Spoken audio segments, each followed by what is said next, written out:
तो सबसे बड़ी समस्या अगर आप मेरे से पूछेंगे, अभी तक लोगों ने जो बताया, जो देखने को मिला, समझ में आया, बेरोजगारी और पलायन। दूसरी जो सबसे बड़ी समस्या है वो है खेती किसानी करने वाले लोगों की। बिहार का एक बड़ा तबका खेती पर निर्भर है। किसानों की यहाँ जो हालत है, कोई भी व्यक्ति, कुछ एक बड़े किसानों को अगर आप छोड़ दें तो वो किसानी करके, खेती करके अपनी जीविका चला ले, परिवार चला ले, ये संभव नहीं दिखता है। ज़्यादातर लोग सब्सिस्टेंस फार्मिंग, जो जीने खाने के लिए जो खेती होती है वही करते हैं, उतना ही उपजाते हैं जिससे उनके बाल बच्चों को खाना मिल जाए। इसकी एक बड़ी वजह यह है कि बिहार में 91%, यह आंकड़ा आपसे साझा कर रहा हूँ, 91% किसान ऐसे हैं जिनके पास 1 हेक्टेयर से कम जमीन है, बिल्कुल मार्जिनल किसान है। जो लोग किसानी करते हैं उनकी सबसे बड़ी समस्या बिहार में जल संसाधन की कोई व्यवस्था न होना। या तो लोग बाढ़ से प्रभावित हैं या उनके पास सिंचित भूमि नहीं है, सिंचाई की सुविधा नहीं है। दोनों चंपारण में एक नई बात जो समझ में आई कि यहाँ पर पहले इन जिलों में नहरों की सुविधा थी, बहुत बड़े भूभाग में नहरों का निर्माण था, नहर थे, वहाँ सिंचाई नहरों के जरिए होता था। लेकिन रख रखाव के अभाव में बहुत सारे ऐसे कैनाल जो पहले से बने हुए थे, जहाँ जिनसे खेतों की सिंचाई होती थी, वो बंद पड़ गए हैं या वहाँ से अब सिंचाई की सुविधा नहीं रह गई।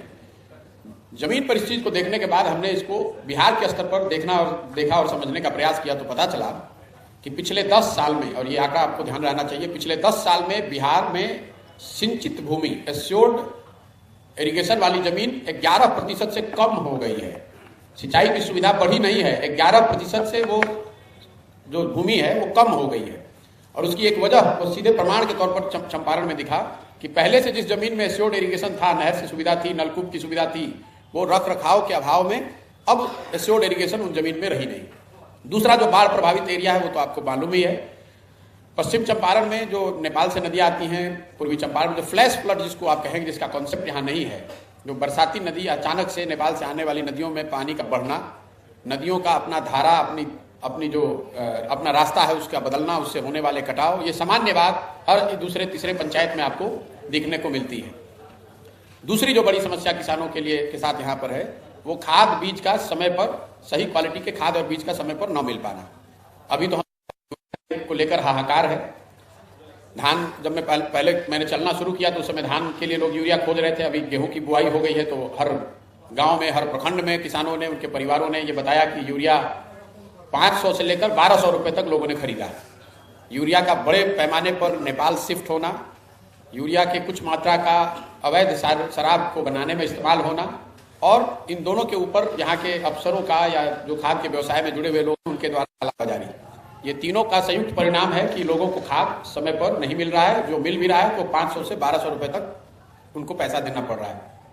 जो नेपाल से जितना लगता हुआ एरिया, जो जितना सीमावर्ती है, जितना नेपाल के करीब है, उतना ज़्यादा यूरिया की किल्लत है। तीसरी जो सबसे बड़ी बात है कि अगर सिंचाई की सुविधा न होने के बावजूद, खाद बीज न मिलने के बावजूद, किसान जो यहाँ फसल पैदा कर रहा है उसका उचित भाव न मिल पाना। दोनों ही चंपारण में गन्ने की खेती एक बहुत बड़ा लोगों के लिए कैश क्रॉप, आमदनी का साधन था। चीनी मिलों के बंद हो जाने से गन्ने की खेती करने वाले लोगों की संख्या में बहुत कमी आई है, शिवहर में भी ये दिखा। लेकिन जो उससे बड़ी समस्या है कि जो मिल चल भी रहा है, जो गन्ना उत्पादन हो भी रहा है, तो तीनों जिलों में मुझे जो समझ में आई बात कि अभी 3 तरह के गन्ना का उत्पादन लोग कर रहे हैं। उसमें जो कैटेगरी 1 है गन्ना, जिसको मिल वाले कैटेगरी 1 कह रहे हैं, जिसको प्राथमिकता के आधार पर जिसकी खरीद होती है अच्छे दाम पर, वो दाम भी यूपी के मुकाबले 60 रुपये क्विंटल कम है। और गन्ने की खरीद में जो हेराफेरी है, जो जालसाजी है, उसका कोई समाधान नहीं है। हर ट्रेलर पे करीब 5 से 7, 8, 10 क्विंटल तक वजन में हेराफेरी है। रसीद के जरिए, पर्ची के जरिए जो मिल गन्ने की खरीद करते हैं, पर सरकार ने कागजों पर मोबाइल के जरिए मैसेज की व्यवस्था की है। लेकिन जहां तक किसानों का सवाल है, खासकर छोटे किसानों का, वो आज भी गन्ना बेचने के लिए बिचौलियों के माध्यम से ही मजबूर हैं। यही हाल धान, गेहूं, दूसरे फसलों का भी है। जब मैं चल रहा हूं पिछले 3 महीने से, तो इसी समय में धान की कटाई हुई है और धान की जो बेचने की कीमत लोगों ने बताई वो 1200 से 1600 रुपये तक एवरेज है। ऐसे लोग भी मिले हैं जो 1100, 1150 में बेचे हैं, जो बिल्कुल गरीब लोग हैं। कुछ जो बहुत बड़े किसान हैं वो 1500, 1550, 1600 तक में उन्होंने धान बेचा है। पश्चिमी चंपारण में ये औसत 1200 से 1400 था। पूर्वी चंपारण में ये औसत 1200 से 1600 लोग बता रहे हैं। लेकिन दोनों ही हालत में अगर आप 1500 भी मानकर चले, 1400 भी धान की कीमत अगर मान लें, तो भी वो सरकार का जो समर्थन मूल्य है 20,250 रुपया, उसके मुकाबले 25 से 30% कम है। फिर इस बात को मैंने बिहार के स्तर पर देखने समझने की कोशिश की तो पता चला, ये आंकड़ा आप ध्यान में रखेंगे, कि समर्थन मूल्य पर बिहार में पिछले 10 साल में सिर्फ 13% धान खरीदा गया है। सिर्फ 13% धान ही समर्थन मूल्य पर खरीदा गया है। गेहूं के लिए यह प्रतिशत है 1%, सिर्फ 1% गेहूं समर्थन मूल्य पर खरीदा गया है। किसी दूसरे फसल के लिए समर्थन मूल्य पर खरीद की कोई व्यवस्था बिहार में है ही नहीं। जस्ट आपके रेफरेंस के लिए बता देता हूं कि पंजाब में, जिसके किसानों की, वहां की खेती की बड़ी चर्चा बिहार में गांव देहात में भी होती है, पंजाब में पिछले 10 साल में 70% से ज्यादा गेहूं और धान को सरकारी समर्थन मूल्य पर खरीदा गया है। फिर मैंने इसका अध्ययन कराया कि अगर पिछले 10 साल में बिहार में जो कुछ भी उपज हो रहा है, सिंचाई नहीं है, बाढ़ है, इन सब के बावजूद जो किसानों ने अपनी मेहनत से, यहाँ के लोगों ने अपनी मेहनत से उपजाया, अगर समर्थन मूल्य इनको मिलता तो बिहार के लोगों का क्या होता।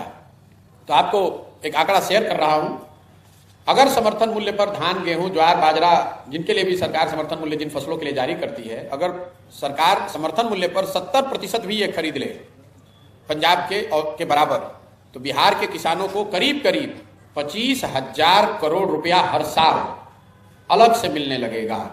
मतलब समर्थन मूल्य पर इन फसलों के नहीं खरीदे जाने की वजह से बिहार के किसानों का हर साल करीब 25,000 करोड़ का नुकसान हो रहा है।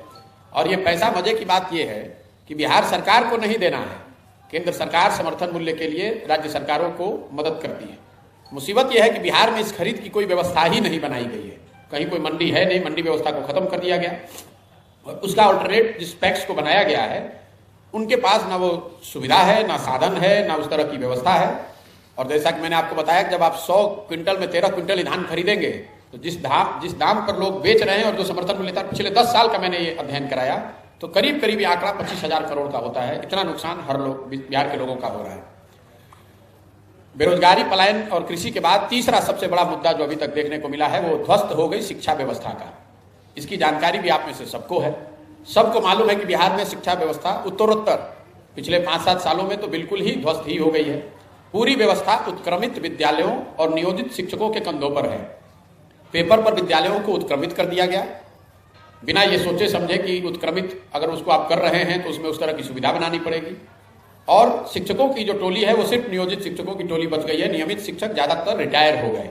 तो बेसिकली अगर आप गहराई में जाकर उसको देखेंगे तो जो शिक्षा व्यवस्था है वो करीब अब उन शिक्षा मित्रों के ही कंधों पर है, जिसको कभी शिक्षा व्यवस्था में एडिशनल फोर्स के तौर पर रिक्रूट किया गया था, लाया गया था।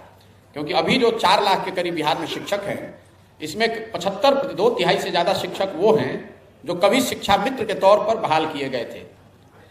बिहार में शिक्षा व्यवस्था के ध्वस्त हो जाने की एक बड़ी वजह जो मैं जमीन पर देख पाया, वो है फिजिकल इंफ्रास्ट्रक्चर, शिक्षकों और बच्चों का समायोजन का ना हो पाना। इसका मतलब ये है कि जहां पर बिल्डिंग है, क्लासरूम है, वहां शिक्षक नहीं है। जहां शिक्षक हैं वहां बिल्डिंग, क्लासरूम नहीं है। जहां दोनों हैं वहां बच्चे ही नहीं हैं। और ये समतामूलक शिक्षा व्यवस्था बनाने के नाम पर हर गांव, हर पंचायत, हर जगह कोई ना कोई शिक्षा के नाम पर, कोई विद्यालय के नाम पर एक बिल्डिंग खड़ी कर दी गई। सही या गलत, हजारों करोड़ रुपए जनता का खर्च किया गया उस पर। वहां पढ़ाई हो, इसकी चिंता किसी ने नहीं की। जो विद्यालयों की छवि है समाज में, जो बातचीत करके समझ में आया, लोग भी अब विद्यालयों को खिचड़ी बांटने का सेंटर, वहां पर कुछ किताब और साइकिल बांटने का सेंटर के तौर पर ही देखते हैं। शिक्षक गण भी इसी व्यवस्था में लगे हुए हैं। और जो समाज है वो भी इन विद्यालयों को इसी तौर पर देखता है कि यहाँ से खिचड़ी बढ़ता है। तो शिकायत भी लोग पढ़ाई की तो करते ही नहीं है, यही कर रहे हैं कि खिचड़ी अच्छी मिल रही है या पिल्लू वाली खिचड़ी मिल रही है। जहां तक कई लोगों को, हम लोग को लगता है कि शिक्षा व्यवस्था इसलिए खराब है कि यहाँ शिक्षकों की क्वालिटी खराब है। वो एकमात्र पहलू नहीं है, वो सिर्फ एक छोटा सा पहलू, महत्वपूर्ण बहुत एक छोटा पहलू है।